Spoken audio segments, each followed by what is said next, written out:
Миний худалдаж авсан нөхөр. Амьдрал хов хоосорч эрлийн үүдэн дээр очиж хоод байхад хамгийн эцсийнхэн боломжийг ашигласныг минь буруутгах хүн гарахгүй гэж би найднам. Бүх юм дуусахын өмнөх ганцхан боломж. Тийм учраас би энэхүү нууцаа бичгээр шийдсэн юм. Би Генрид хайртай байсан. Одоо ч хайртай. Өөрийнхөө тухай өнгөрүүлсэн амьдралынхаа тухай хэлж чадах ганцхан юм маань гэвэл ердөө л энэ. Миний амьдрал гэвэл ердөө л Генри. Энэ хорвоодэр хайрлаж, дурлаж үзээгүй хүн нэгийнхэн ч үгүй зэ. Гэхдээ хайр гихч чиний ухаан санаа, зүрх сэтгэлгээд бүхий хил хязгаарыг төвөггүй давж чаддаг юм лээ. Би түүнтэй хэрхэн танилцаж байснаа огт боддоггүй юм. Надад угаасаа чухалч биш. Би түүнтэйгээ уулзах учиртай л байсан. Тэгээд л бид учирсан.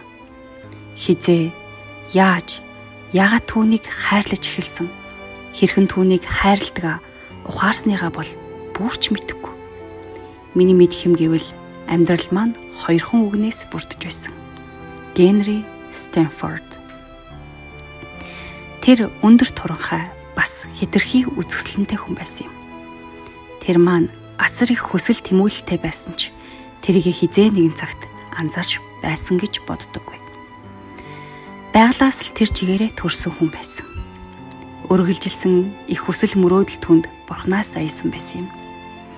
Генри миний л мэдэх хамгийн төгс төгөлдөр ухаалаг гэр. Бүхэл хамт олон даяараа түүнийг гайхан биширдэг байхад тэр бусад хүмүүсийг шоглон хөхөрч чаддаг байлаа. Баг зэрэг залхуу бас нихур. Гэхдээ түүнийг юу ч цочроож чадахгүй. Өөртөө шүмжилтэй бас итгэлтэй ханддагч бусадтай тохуурхангүй ихэмсэг байдлаар харьцдаг байсан юм. Мэдээж манай жижигхэн хотын охин бүр түүн рүү хошуурдаг байлаа. Тэр хүн бүртээ нээлттэй сэтгэндэг байсан нь охидыг галзууруулах төгтөг байв. Генригийн аав нь түүнд томоохон бизнес орхисныг Генри зовлон төв багтааж хангалттай мөнгө олж чадхуйцаар зохицуулан эрхэлдэг байжээ. Тэр нийгэм хамт олонтойгоо харьцахдаа хатагтай нартай сэтгэнэгтэй, ном сонин уншихтаа гаргадаг илдэг байдал төгс тоомжиргүй байдлаараа бизнесээ эрхэлдэг байсан. Ноён Барнс нас агсан хуульч хуучин анд маань нэг удаа тэр боломжгүй залуу. Би түүний хайрлах бүсгүй татархна. Харин түүнтэй гэрлэх бүсгүйг өрөвдөн гэж их л бодлогошронгууд дуугаар надад хэлж байсан юм. Тухайн үедээ бол би ганц ноён Барнсын ч биш, олон хүний атаархлыг төрүүлсэн. Генри Стэнфорд намайг хайрлсан. Тэгэхэд би дөнгөж 21 настай. Хамгийн сайн их сургуулиудын нэгийг төгсчөөд байсан юм. Би эцэг эхийнхээ үлдээсэн үзэсгэлэнтэй эдлэн газарт уугуул хоттой ирж амьдрахаар шийдсэн маань ямар ч учиртай байсан юм битээ. Ойрын ямар ч хамаатангүй надад үлдсэн тэр эдлэн газар том, тансаг, бас сайхан том цэцэрлэгтэй байлаа. Би тэндээ өөрийнхөө амьдарсаар бүр дасчихсан байв. Энэ өгүүлэгтээ би хамгал үннийг хэлж байгаа учраас би өөрийгөө үзэсгэлэнтэй сайхан байсан гэдгээ ч хэлэх хэрэгтэй болов. Бас бусдаас илүү цэцэн цэлмэг гэдгээ ч бас мэддэг байсан юм. Ер нь ухаалаг хүн өөрийнхөө ухаалгыг яаж ч байсан мэддэг шүү дээ. Хүмүүс бүгд л намайг дэндүү сайхан ухаалаг охин, асар их ирээдүйтэй бүсгүй гэлцдэг байсан ч миний өөрийнхөөрөө занд маань нэг их дуртай байгаагүй юм шиг санагддаг. Би Генри Стэнфордод хайртай байлаа. Миний насныхаа эцэст ойлгож авсан зүйл бол ердөө л энэ. Тэр миний амьдрал байсан юм. Хизээ нэгэн цагт өөр хүнийг хайрлаж чадахгүй гэдгээ би үргэлж мэддэг байсан. Тэр маань ч үнэн байжээ. Магадгүй хүн хүнээ тэгж их хайрлаж болохгүй дими байдаг бах. Гэхдээ одоо хямбгаач надад тэгж хэлээд нэмэргүй болжээ. Тэр миний амьдрал байсан юм байж. Стэнфорд ч надад хайртай байсан. Бүр чин сэтгэлээс. Энэ бол түүний амьдралдаа анх удаа инээлгүйгээр харсан зүйл нь байсан юм. Би өөрийгөө хайрын өмнө ийм хүчин мөхс амьдан болчих нь гэж хизээч боддоггүй байжээ гэж тэр маань заримдаа зөөлхөн хэлдэг байв. Чи минийх байх учиртай Ирина. Яагаад гэвэл би өөрийнхөө хүссэн бүгдийг авах гэж хорвоо төрсөн хүн. Харин чи бол миний хорвоогоос хүсэх цорын ганц зүйл гээд гарын минь хорооны өнөгнөөс мөр хүртэл маань үнсэж байсныг би мартдаггүй юм. Би бол түн рүү харахтаа энэ хорвоо дээр өөр юу ч мэдэрч чадхаа болдог байлаа. Түүний хөдлөж байгаа нь аашааг нь дуу хоолой гэд бүгд л намайг чичрүүлж орхидог. Үүн шиг их сэтгэлийн хөдлөл, хүсэл бид чинь нэг орчхол хизээч гардаггүй юм лээ. Сүүлчий чинь амьсгал нь үүний төгсгөл болно. Энэ мэдрэмж чиний биеийг чинь шатаж дуустал оршино. Дахин шатах юу ч үлдээгүй байхад ч тэр мэдрэмж батамлан асаар л байх болно. Тэгээд л аз жаргал эхлэндээ дэндүү их аз жаргал. Би нэг өдрийг бүр их тод санаж байна. Үер усаар ямар баялаг байдаг вүлээ дээ. Яг л тийм их нартай нэгэн өдөр байсан юм. Бид хоёр дүүжин даажин дээр тоглож байлаа. Бид цав цагаан хувцастай.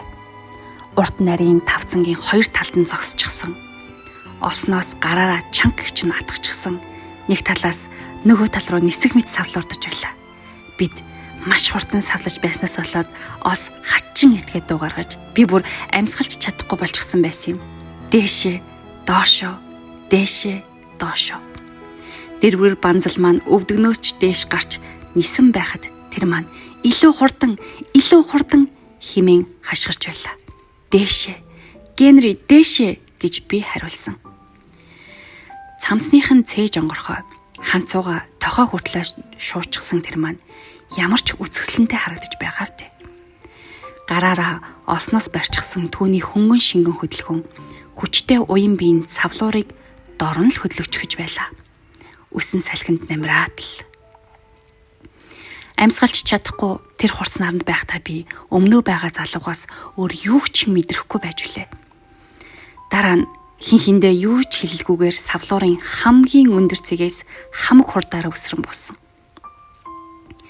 Газар дунахдаа бид хоёр гар хөлөө бяцхан шалбалцгаасан боловч тэр тухай хэн маань ч бодох сөхөө байсангүй. Тэр намайг твэрч савлуур дээр байхад ч мэдрэгдээгүй тийм их галзууралтайгаар үнссэн юм. Энэ бидний анхны үнсэлт биш боловч би тэр үнсэлтийг хизээч мартахгүй. Түүний гарт байгаагаа бодохоор би бараг ухаан алдчихж байлаа. Би түүний мөрийг чанга гिच нь базаж, урт хүмүүс маань цусыг нь гартал хүчтэй батсан байлаа. Түүнийхээ үнссэн. Дараа нь хүзүүг нь цамцных нь онгорхой заханд хүртэл үнссэн. Тэр үед бидний бие биедээ хэлсэн ганц л үг түүний үг байлаа. Зөвлөн шивнэ. Өөрд юм байна гэж хэлээч Ирина. Өөрд. Дараагийнх нь өдөр тэр ирсэнгүү. Өдөш хүртэл сэтгэлээ чилэн хүлээлээ. Байхгүй. Дараагийн өдөр нь бас тэр үзэгдсэнгүү. Харин миний анхаарлыг багч болов татахыг хүсч явдаг. Өөртөө итгэлтэй нэгэн залуу дараах өдөр намайг дуудаж янз бүрийн юмны тухай эцэс төгсгөлгүй мэт ярьж байснаас сүлдэн. Нэрээ сонноос Генри Стэнфордын бизнес аялд учирсан гинлээ. Их л чухал хэцүү юм болсон гэж хүмүүс ярилцгаах юм билээ гэж хэллээ. Маргааш нь би тэр муухай мэдээг бүглээр нь сонсож үлээ. Генри бүр суурч дууссан байлаа. Тэр өөрөө юу ч үгүй хоосроо зогсоогүй. Маш олон хүнд хувь заяа асар их мөнгө төлөх учиртай үлдсэн байлаа. Гэтэ энэ түүний буруу биш байжээ. Зүгээр л болчихсон юм байж.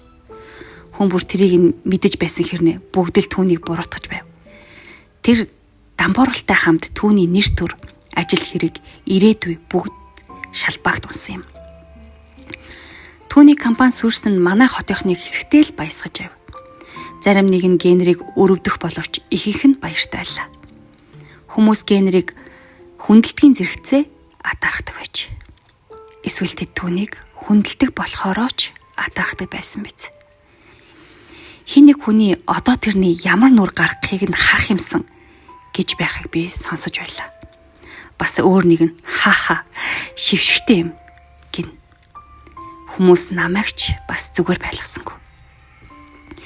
Генри тэр Ирина Велмерийн юунд толдог байна? Пацэ Телинс гэгч тэр алдартай Сэтэн хүүхэн олон хүний санал бодлыг нэг өгүүлбэрээр хэлж гэж байсан юм. Харин одоо хатагтай Хью манай нийгмийн тэргүүн хүмүүсийн нэг гимн хүнтэй гэрлээгүй 3 охинтой. Надад чи цагаа олж зугаацсан болсон юм. Угаасаа би тэр залууг нэг л бүтэхгүй амтан гэж мэдээд байсан юм а гэж хэлсэж байна. Тази нүрэ буданга хажуунаас нь тэгэхээр хонгор минь дараагийнх нь хэн бэ гэхэн дуултана. Эдгээрийн аль нь ч надад ямар ч нөлөө үзүүлж чадаагүй юм. Би ямар ч гэсэн нөхцөл байдлыг ойлгож энэ сүрэл үнэхээр генерийг дахиж босч ирэхгүй болгож үгүй юу гэдгийг мэдхийг хүсэж байна. Миний хүндэлдэг нэгэн бизнесмен санамсаргүйгээр миний бүх асуултанд хариулж өгв.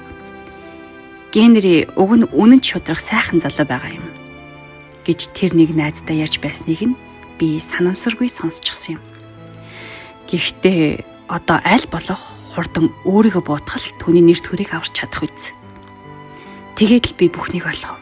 Би удаанч ботсонгүй мөрөн дээрээ нэг юм авч хайчгаад тэднийх рүү хамаг хурдаараа гүйжүүлээ. Түүнийг харсан даруйдаа би өөрийн ирэхгүй айнчижирсэн. Би түүнийг бараг л таньсангүй. Ширээн дээр сууж байгаа чулуун нүр, хөдөлгөөнгүүнүүд түүнийх минь гэхэд итгэмээргүй байлаа. Сандлынх нь хажуугаар түүний нэг гар нь амьгүй юм шиг унжиж, хурууных нь өндг нь үл мэддэг чичирнэ. Намаг орж ирэхч тэр мэдсэнгүү. Би түүн лүү очиод толгоогоо өвдөгнийхэн завсархийн сүхрэн өнөв. Тэр хэсэг дагжин байснаа гарын минь хүчтэй татаж намайг босгоод гэртээ харь Ирина гэж хүйтэн утгагүй өнгөөр хэллээ. Тэгээд дахиад хизэж битгий эргэж ирээрээ. Чи надад хайргүй юм гэж юу, Генри? гэж би өөрөө ч мэдлгүй шивнэв. Одоо бидний хооронд юу ч болохоос өнгөрсөн гэдгийг чи ойлгохгүй байна гэж юу? гэж хэлэхэд түүний дуунаас зовлон, шаналл, уур уцаар хангалж байсан. Би ойлгож байлаа. Гэхдээ ойлгонгуудаа инээмсэглсэн юм. Энэ бүгд түүний хэлсэн үнэн байх ямар ч учир байхгүй. Мөнгө одоо бидний хайрыг сатааруулах гэж оролдож байна. Мөнгө надаас Генриг булаах гинэ. Шог юм. Би чанга гिचээр инээж эхэллээ. Гэхдээ айц дүүргийнэ дэр хэрвээ чиний бүхэл амьдрал утга учир чамд байгаа ганцхан бурхныг чинь зөвхөн мөнгөгүй байсныхын төлөө орхивол энэ чинь хүрэхгүй гэж юу? Тэр маань намайг сонсхийг хүсээгүй ч би чадсан юм. Хэр зэрэг удаан хитэн цаг гуйснаа ч би мэдэхгүй байна. Тэр үгүйсгсээр л байлаа. Тэр заримдаа зөөлхнөр намайг орхихыг гуйж, заримдаа хүйтэн өнгөөр яв гэж хашгирч байв. Гэсэн ч би түүний нүдэнд нь байсан асар хүчтэй хайр хിവэрэ байсныг олж харсан. Тийм учраас явах тухай бодсон ч үгүй. Би түүний хөлтөн сууж, Генри, би чамгүйгээр амьдрч чадахгүй штэ. Чадахгүй гэд уйлж байлаа. Гэхдээ түүнийг намайг сонстол нь бас л зөндөө утсан. Гэхдээ цөхрөл ямагт цаг болдог юм блэ. Эцэст тэр бууж өгсөн юм. Тэр гинт намайг тэрвэрч нүрийг минь нулимс үнсэлт хоёроороо будаад тэгнэ Ирина, тэгнэ гэж хэлээд чичирч билээ. Түүний хайр дуусахгүй их сэтгэл хөдлөлөөр дүүрэн байлаа. Манай бяцхан хотынхан гайхшрал Генригийн дампуурлаар дууссангүй. Тэд бид хоёрын тухай дуулахдаа ёстой нэг дэлбэрэх шиг болж байлаа. Эхлээд түүнд хинч итгэсэнгүү. Итгэж харахгүй байсан юм чинь. Тэд бүгд намайг галзуу солиотой метр бодож байв. Гэхдээ үнэн би хайрандаа галзуурчихсан байсан юм. Хатагтай Хью хүртэл над тэр гүчирээд чи чинь галзуурчгаа юу? Чи түүндээ гэрлэж болохгүй Ирина. Эн чинь тэнэг хэрэг, тэнэг гэж үнэн сэтгэлээсээ хэлж байсан. Тэр бүр хэлэх үгээ ч олохгүй байв. Түүний найз өөрийгөө нэг их илэрхийлээд байдаггүй ноён Брогн хүртэл наатах чинь солиорчч гэж хэлж байсан юмдаг. Ноён Дэвис манай эцэг хоёрын хуучин анд надтай ярихаар ирсэн. Тэр намайг дахин энэ шийдвэрээ бодож үзэхийг хүсв. Би өөрийнхөө ирээдүйг нөхрийнхөө өрийг төлөхтэй зарцуулах юм бол юу ч үгүй үлдэж хамраараа газар хатган гинэ. Би үнийг сонсоод энийхээс өөр юу ч хэлсэнгүү. Би дэндүү их жаргалтай байлаа. Хамгийн холын хараатай үгийг ноён Барнес хэлсэн юм. Тэр над руу бодлогоширсон нүдээр удаан ширтэж амьдрал үзснийх нь уул мөр болж үлдсэний уйдгартай зөөлөн инээмсэглэлээр мишээж. Чамайг дандаа ийм их баяртай байхгүй л болов уу гэж би ааж байна Ирина.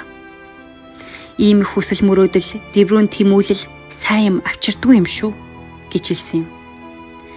Дараагаар нь тэр Генри рүү эргэж Стэнфорд чи өөрийнхөө алхах гიშгийг мэдчил яваарай да гэж хүйтэн өнгөрхлээ. Надад тэгж хэлэх тань илүү зүцтэй гэж Стэнфорд түүнээс дутхгүй хүйтэн өнгөр хариулсан юм. Ингээд бид гэрлэлээ. Зарим хүмүүс төгс ажиргал хизээч байдаггүй гэж хэлэх юм би. Гэхдээ би тэр төгс ажиргалыг амссан юм. Миний мэдэрч байсан тэр мэдрэмжийг аз жаргал гихтж багтана. Би Генригийн эхнэр нь боллоо. Би одоо Ирина Велмер биш. Ирина Стэнфорд. Би гэрэлчгээд яг яаж байснаа сандгүй юм. Ер нь юу ч сандгүй юм. Хэрвээ хин нэг нь ирээд надаас гэрэлчгээд яаж байсан, ямар байсныг мань асуувал би ганцхан л үг хэлж чадна. Генри. Тэр үргэлж тэнд байсан. Надад өөр юу хэрэгтэй байх вүлээ дээ. Би өөртөө байсан бүхнээ зарж түүний өрийг дарж нэг ёсондоо түүнийг аварлаа. Бид одоо зөвхөн хоёр биенийхээ төлөө амьдрахал үлдлээ. Өөр хинч биднийг ядраахгүй. Зөвхөн бид хоёр хүн хамтдаа тулж болох хамгийн агуу амьдрал. Гэхдээ нэг худалгүй ирээдүйнхээ тухай бодхоос өөр аргагүй болсон юм. Бид нэгэнд надад байсан хамаг мөнгийг үрж миний байшин сав үн тэдлийг бүгдийг нь зарчихсан байсан учраас өөр орлогын хүүсвэр олох шаардлагатай болов. Генри их сургуулаа инженер мэргэжлэр төгссөн учраас энэ чиглэлээр ажиллах болов. Хэдий нэг их сүртэй ажил биш байсан ч урд нь мэргэжлэр ажиллаж байгаагүй түүнд дажгүй л эхлэл байлаа. Манах гэдэг айл нэгэн бяцхан сууцанд ам зогоох болов. Тэгээд л амьдрал эхэлсэн дээ. Түүнийг зохисоор амьдруулах гэж би хамаг хүчээ шахаж байв. Генри маань заримдаа ирч хүчээ хуваарлж чаддаггүй учраас би түүний ажилд нь ч хүртэл туслаж байсан. Маш чухал ажлынхаа тэг дунд нь явж байж буудан дээр хэвтэж сонирхолтой ном уншин тамхи баагуулан хэвтгэн түүний хувьд байнга тохиолддог байв. Гэсэн ч би түүний ажлыг хийх аргыг үргэлж олж чаддаг байсан бөгөөд тэр маань улмал амжилттай ажилласаар байлаа. Би түүний энгийн нэгэн найз нь юм уу? Зарц нь болж хувирахгүй хичээж байв. Би түүний эхнэр нь бас амраг нь байж чадсан гэж итгэдэг. Би өөртөө тодорхой бус жихүүн байдлыг бий болгосон нь намайг түүнээс үл мэдэг холдуулж түүний сонирхлыг нь улам хөдлөгдөг байсан. Гэрийн бүх ажлыг чухам хизээдээ хийгээд байгааг минь тэр хизээч анзаарч байгаагүй. Би түүний хувьд баталгаад бараа биш. Гэрийнхээ хатан хаан, нэгэн нууцлаг оршин тогтногч болж байлаа. Бид хоёр гэрийн амьдралыг хизээч анзаарч байгаагүй гэж би итгэл дүүрэг хэлээ. Бид асар хүчтэй сэтгэлээр жигүүрлсэн амархуйд байлаа. Тэгээд л болоо. Би түүний амьдралыг нь романс болгож чадсан. Би амьдралын өдөр хорон бүрийг өөр сэтгэл хөдлөн болгож чадсан.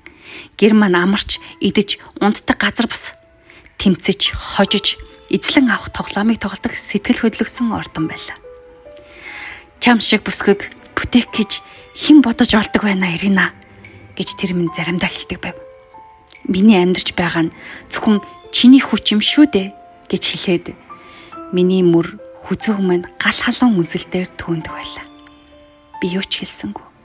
Би ер нь түүнд хизээч сэтгэлээ бүхлээр нь илэрхийлж байгаагүй юм. Эр хүн өөрийгөө бүсгүй хүний бүх амьдрал гэдгийг мэдээд хэрэггүй байдаг. Гэхдээ л Генри үүнийг мэдэрдэг байсныг нь би мэднэ. Хэсэг хугацааны дараа биднийг үл хошоосон өнгөөр өгцөн хотынхан маань арай элдэг хандаж эхлэв. Гэхдээ тэмцэл, хөдөлмөр ганцаардлаас өөр зүйлгүй байсан эхний хэдэн жилүүдэд би ганцаархнаа л Генриг хөтлж явсан юм. Тэр жилүүдэд түүнд надаас өөр хинч хэрэггүй байсан гэдгийг би ам бартан хэлэв. Манай гэрээр байнга ирдэг зочдын нэг нь миний сайн анд ноён Барнс бөгөөд тэр бидний амьдралыг анхааралтай ажиглаж бидний үл бүтэх аз жаргалыг гайхдаг байв. Нэг удаа тэр Ирина хэрв тэр чамд хайртай байгаа болчихвол яах вэ гэж асуусан юм. Би хамаг хүчээ гарган байж дахиж энэ тухай битгий дурсан. Зарим юм ярих чирэггүй дэндүү муухай байдаг юм гэж хэлж билээ. Цаг хугацаа урссаар Гэвч бидний хайр хол хөндий болохын оронд улам бүр агуу болсоор байлаа. Бид одоо хоёр биенийхээ харц, хөдөлгөөн, үйл хөдлөл бүхнийг уншиж чаддаг болсон юм. Түүний ажлын өрөөний камин зухны өмнө бид хоёр үжиг өнгөрөх дуртайсан. Би дэрэн дээр сууж, хевсэн дээр хэвтэж байгаа түүний толгойг өвдгөн дээрээ тавиад дүрлзэх галын элчинд удаан гэгч нь үнсэлцдэгсэн. Хоёр хүн яаж ингэж нэг нэгэндээ тохирдог байна гэж би хаяа боддог юм Ирина гэж тэр заримдаа хэлнэ. Бид ингэж 4 жил амьдарсан юм. Бүтэн 4 жил төгс сац жаргал, ухаангүй дурлал. Тийм их аз жаргал хүн болгоны амьдралд тохиолддог ч юм уу? Бүү мэд. Тэгээд бодох нэ, одоо би өөрийгөө зовж байна гэж хэлэх эрхтэй эсгээ бас сайн мэддэггүй юм. Би амьдралд асар өндөр үнд хөлсөн нь үнэн ч амьдрал надад бас агуу их аз жаргалыг бэлгэлж байсныг би мартдаггүй. Миний тулж өнгөрүүлсэн зовлон жаргал хоёр ер нь яг тэнцүү баг. Бид хоёр нийгмийн амьдралд дахин орж эхэллээ.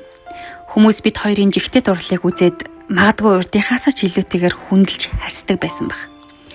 Генрийг хүн болгон л хүндэлж байдаг. Хаа сайгүй урьж залдаг байв. Түүний ажлын амжилт ч ахиж ямартай ч хамгийн сайн инженерүүдийн тоонд зүй ёсоор багтдаг болсон байлаа. Түүн шиг хөгжилтэй, сонирхолтой хүнийг зөвхөн мөнгө төгрөггүйгээс нь болоод нийгэм төлөвдөхгүй юм блэ. Ийхүү өдөр хоног аз жаргалтай өнгөрч байтал тэр явдал болсон юм. Энэ бүхнийг би амьдарч туулсан юм чин бичиж чадах зориг надаас гарнаа.